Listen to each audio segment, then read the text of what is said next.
1장 1절부터 12절까지 문안과 인사 그리고 감사하는 내용입니다. 고린도후서를 이해함에 있어서 세 가지 중요한 주제가 있습니다. 첫 번째 주제는 고린도후서는 고린도 교회에 대한 바울의 열정과 관심의 정점을 보여줍니다. 읽으면 읽을수록 교회를 이렇게 사랑하시는구나, 그걸 느낄 수 있습니다. 두 번째, 고린도후서는 바울의 사도 사역을 강력하게 변호합니다. 그러니까 자신의 사도권을 변호합니다. 그것은 자신 때문이 아니라 복음을 위해서, 교회를 위해서, 연약한 새로운 가족을 위해서입니다. 세 번째, 고린도후서는 기독교 사역의 모델이라고 할 수 있습니다. 이 세상, 특별히 교회에서의 성공이 교인이 많아지고 재정이 많아지고 큰 교회를 짓는 것이 아니라 예수님처럼 그렇게 낮아지고 죽어지고 예수를 위해서 고난당하는 것, 그것이 가장 중요한 성공이다. 그걸 가르쳐주고 있습니다. 자, 세 가지 중요한 주제 여러분이 잘 생각할 수 있어야 됩니다. 교회에 대한 바울의 열정과 관심, 사도권의 변호, 그리고 교회 사역의 모델을 우리에게 제시하고 있다. 1절, 2절은 문안 인사를 하고 있습니다. 같이 한번 읽어보겠습니다. 하나님의 뜻으로 말미암아 그리스도 예수의 사도된 바울과 형제 디모데는 고린도에 있는 하나님의 교회와 또 온 아가야에 있는 모든 성도에게 하나님 우리 아버지와 주 예수 그리스도로부터 은혜와 평강이 있기를 원하노라. 아멘. 바울은 스스로를 하나님의 뜻으로 말미암아 사도된 바울이라고 소개하고 있습니다. 그의 사도직은 인간적인 자격이나 의지가 아닙니다. 하나님의 주권적인 의지에서 비롯되었음을 명확하게 하고 있습니다. 이것이 사도 바울의 정체성입니다. 그리고 고린도 교회 성도들을 향한 축복을 합니다. 즉 고린도 교회와 아가야에 있는 모든 성도들에게 은혜와 평강이 있기를 기원합니다. 이 두 가지 은혜와 평강은요, 하나님과 예수 그리스도로부터 오는 가장 근본적인 복입니다. 그러니까 바울 사도가 편지를 할 때 꼭 쓰고 있는 단어가 은혜고 평강입니다. 여러분들도 마찬가지입니다. 사람들한테, 자녀들한테, 아이들이 학교를 갈 때 너에게 오늘 하루 동안 은혜와 평강이 있기를 바란다. 그렇게 인사할 수 있으면 참 좋습니다. 아내가 남편을 출근시키면서 당신에게 오늘 은혜와 평강이 있기를 바랍니다. 그러면 은혜라는 것이 뭐냐? 이 헬라어는 카리스, 우리가 보면 카리스마 그렇게 말하잖아요.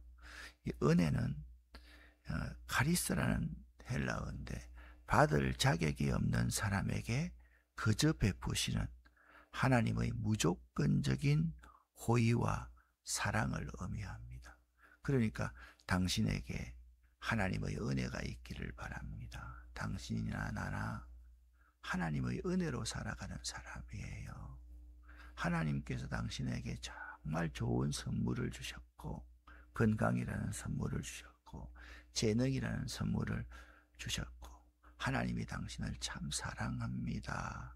그런 의미를 포함하고 있는 것이 은혜 있기를 바란다라는 인사입니다. 그 다음에 평강, 헬라어 에이레네라는 단어와 히브리어 샬롬이라는 단어를 사용하죠.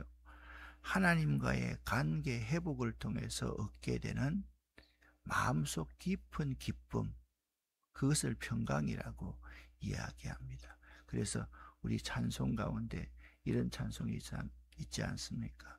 내 맘속에 있는 참된 이 평안은 누구도 빼앗을 수 없네. 그러니까 하나님과의 죄인된 우리가 하나님과의 관계가 어그러졌잖아요. 그런데 이 관계가 예수 그리스도의 십자가로 말미암아 회복됩니다. 이때 주어지는 평화가 에이레네 샬롬입니다. 이 평화는요, 외적인 온전한 평화, 평안, 번영, 안정과 모든 것까지 다 포함하는 단어입니다. 그래서 우리가 당신에게 은혜와 평강이 있기를 원합니다 라는 인사를 잘 사용할 수 있어야 되고 자주 사용할 수 있어야만 됩니다. 그게 뭐 성경적인 용어지요? 아니에요. 히브리 사람들은 이것을 일상으로 사용했습니다. 은혜와 평강 있기를 원합니다. 자, 바울이 찬송하는 이유를 3절에 기록하고 있습니다. 그분은 우리 주 예수 그리스도의 하나님이시요 자비의 아버지시요 모든 위로의 하나님이시기 때문입니다. 참 요점을 너무나도 잘 정리해 놓고 있습니다. 우리가 하나님을 찬송하는 이유는 하나님 자신 그 자체가 우리의 존재의 의미이기 때문에 찬송한다라는 거죠. 그분은 우리 주 예수 그리스도의 하나님이시요 내가 구원자로 고백하고 나 인생의 주인으로 고백하는 예수 그리스도의 하나님이시기 때문에 예수 그리스도를 그분이 보내주셨다는 하나님이 보내주셨기 때문에 내가 구원받았습니다. 그래서 내가 찬송할 수밖에 없는 분이에요. 그분은 자비의 아버지십니다. 내가 어떤 잘못을 해도 다 품어주고 용서해 주시는 자비로운 아버지 같은 분이에요. 그렇지 않습니까? 자애로운 아버지. 두 사람은 참 행복합니다. 그리고 모든 우리가 환난을 당하나 고난을 당할 때 모든 것을 다 위로해 주시는 하나님이기 때문에 우리가 하나님을 찬송할 수밖에 없는 거예요. 자, 정리를 해봐요. 너무 중요한 부분입니다. 여러분과 제가 하나님을 찬송할 수밖에 없는 이유는 뭐냐면 나의 구원자가 되시고 내 인생의 주인이 되신 그 예수 그리스도를 보내신 분이기 때문에 그분은 자비로운 분이기 때문에 나에게서 무한한 자비를 베풀어 주시는 분이기 때문에 그분은 내가 어떤 환난과 고난 가운데 있을지라도 나를 위로해 주시는 분이기 때문에 그래서 참 우리가 하나님을 찬송할 수밖에 없다. 사실 1절, 2절, 3절만 가지고도 설교 수없이 만들어낼 수 있는 본문이죠.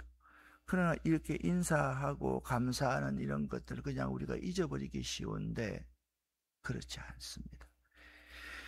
예수를 자신의 구원자요, 자신의 인생의 진정한 주인으로 고백하는 삶을 산 바울은 고난 속에서도 하나님을 위로의 원천으로 체험했기 때문에 찬양할 수밖에 없었던 거예요.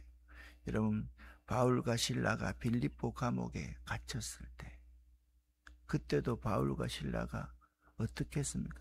여러분, 감옥이라는 것이 오늘날 그냥 감옥이라고 생각하면 안 돼요. 감옥에 들어가면 그 시대는 죽는 거예요. 그냥 착고를 딱 채워가지고 거기서 근데 바울과 실라는 빌립보 감옥에 갇혔을 때도 찬송했다. 그렇게 말하고 있지 않습니까? 왜? 하나님이 나를 위로해 주시는 분이기 때문에 찬송할 수밖에, 위로의 원천이 하나님이시기 때문에 찬송할 수밖에 없었던 거죠. 그런데 그 위로에는 분명한 목적이 있습니다.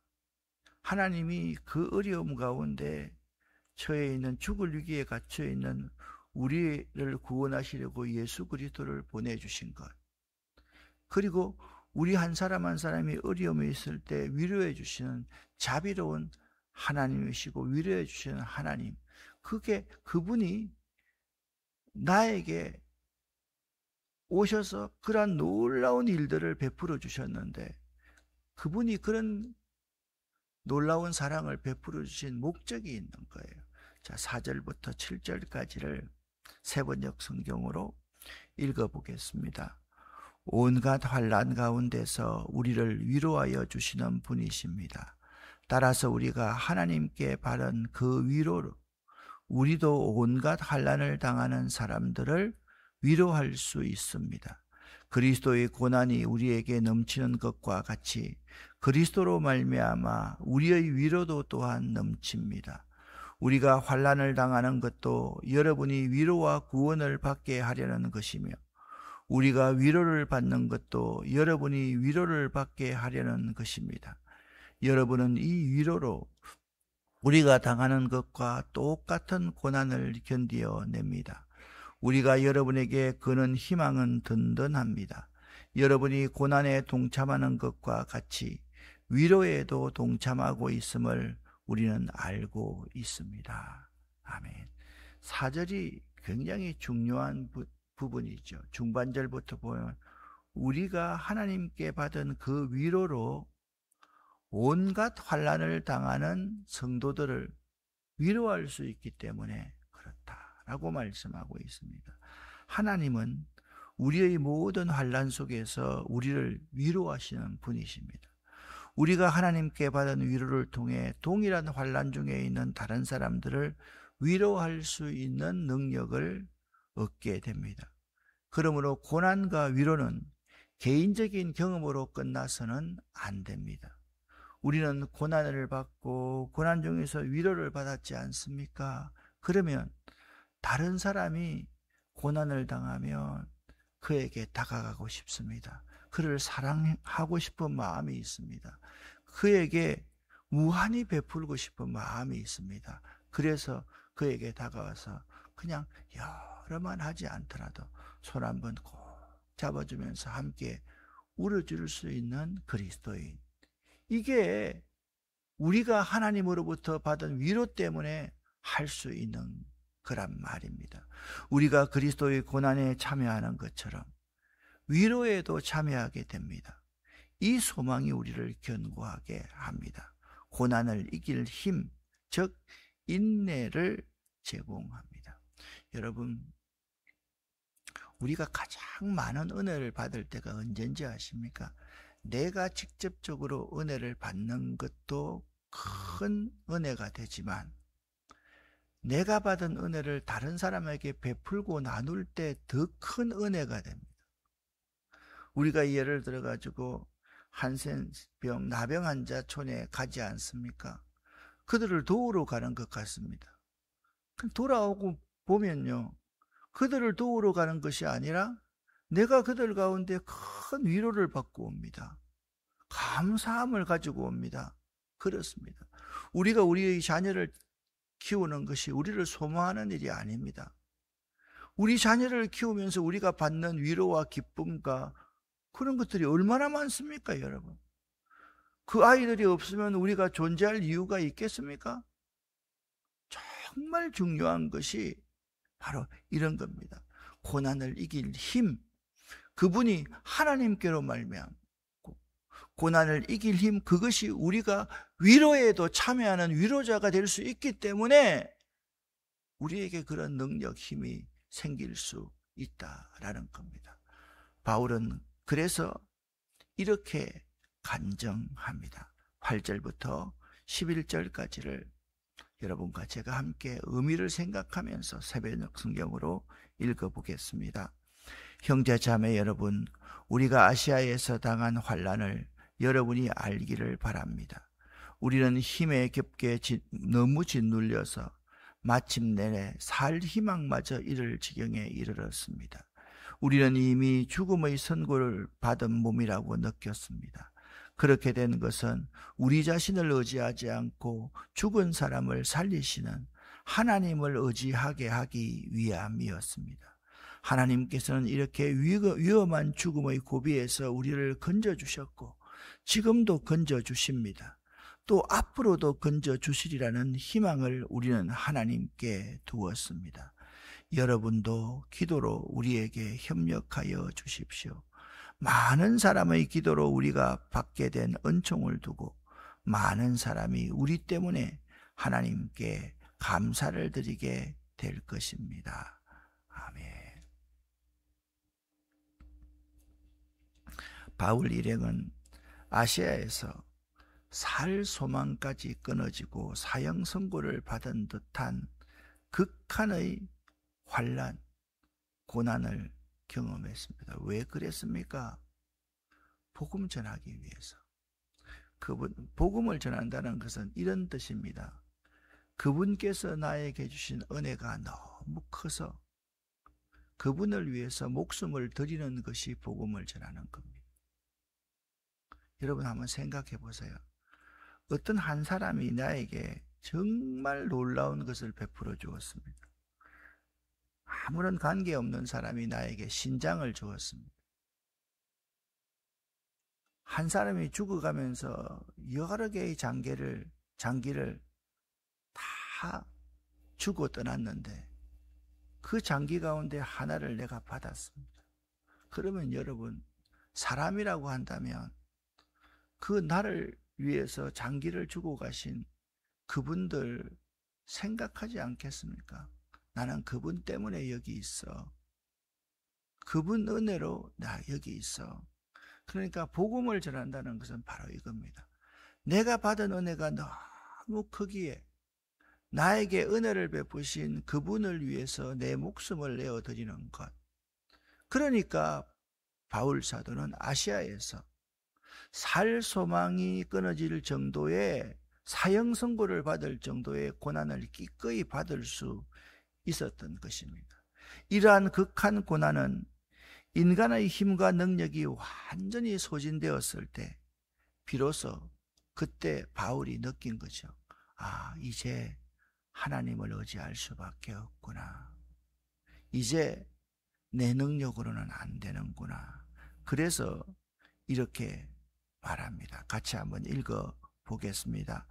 우리로 자기를 의지하지 말고 오직 죽은 자를 다시 살리시는 하나님만 의지하게 하심이라. 아멘. 여기 중요한 것이 뭐냐면 하나님이 죽은 자도 다시 살리실 수 있는데 살 소망이 끊어져 아직 목숨 붙어 있는 나도 살리시지 않겠는가, 이 말입니다. 우리가 혹시나 실패나 좌절 가운데 있으면 죽은 자도 살리시는 하나님이신데 나 정도 살리시지 않으실까? 여러분 기도해 주시기를 바랍니다. 어제 홍은원 권사님에게 연락이 왔습니다. 홍은원 권사님 아시죠? 2부 찬양대 할 때 특송도 하시고 우리 베들레헴 공동체에 계시고 또 남편이 박찬기 교수님 지금 중국에 가서 교수 활동을 하고 있는 분이십니다. 근데 중국에서 계속 열이 나서 열을 낮출 수가 없고 머리도 아프고 그래서 아무런 조치도 할 수 없어서 한국에 들어와서 지금 우리 병원에 입원해 계십니다. 여러분, 우리가 정말 이제 어떻게 합니까? 우리 힘을 의지하지 않고 오직 죽은 자를 살리시는 하나님을 의지하는 마음으로 홍은원 권사님을 위해서 기도해야 되지 않겠습니까? 병명을 모릅니다. 병명을 알 수 없습니다.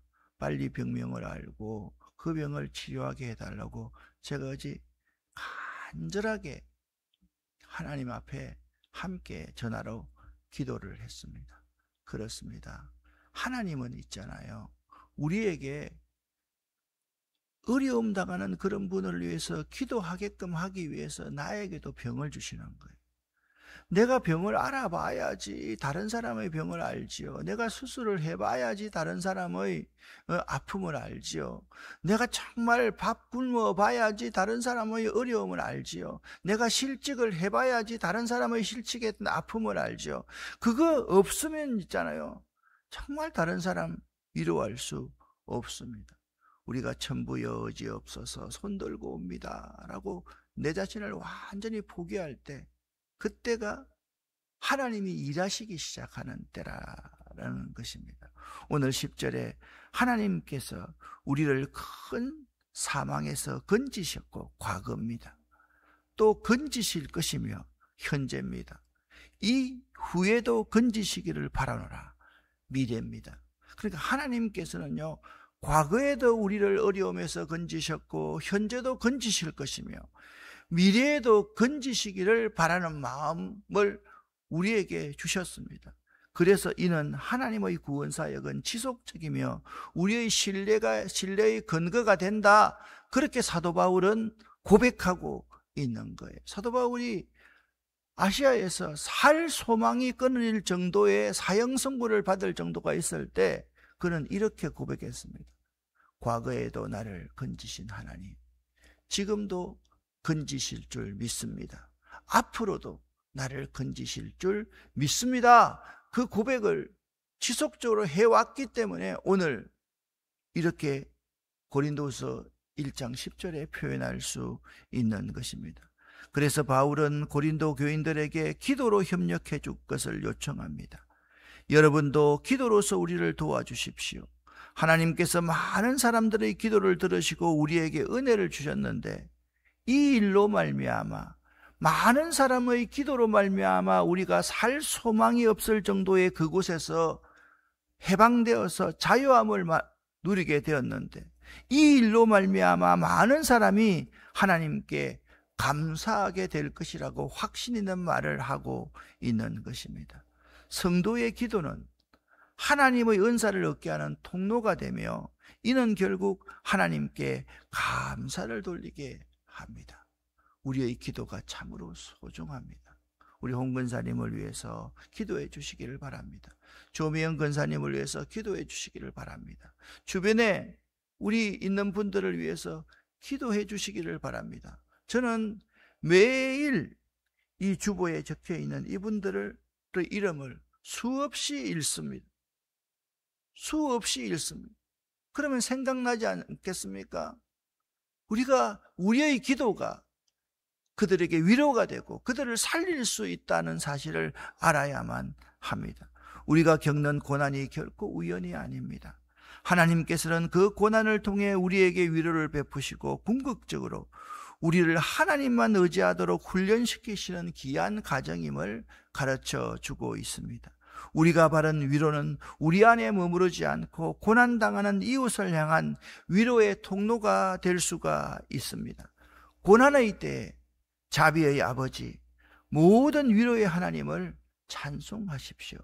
그러면 부활의 능력으로 우리를 건지시는 우리 주님이 우리를 위로해 주시고 우리를 고쳐 주실 것입니다. 이런 견고한 믿음을 소유하시는 여러분 될 수 있기를 예수 이름으로 간절히 축원합니다. 기도하겠습니다. 살아계신 하나님 아버지,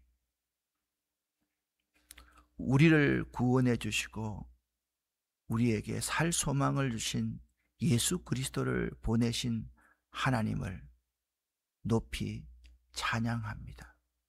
하나님, 우리 같은 죄인들을 구원해 주신 하나님, 그 미쁘신 하나님, 신실하신 하나님을 찬양합니다. 하나님은 우리에게 위로를 주시는 분이시기에 하나님을 찬양합니다. 우리에게 항상 찬양하는 이유, 노래하는 이유가 있게 도와주시옵소서. 현실의 고난만 보지 않게 하시고 우리를 위로하시는 하나님을 느낄 수 있도록 도와주시옵소서. 그래서 기쁨의 찬양, 감사하는 말, 하나님의 은혜, 그러한 단어들을 항상 마음속에 새길 수 있도록 도와주시옵소서. 예수 그리스도의 이름으로 축복하옵고 간절히 기도 올립니다. 아멘.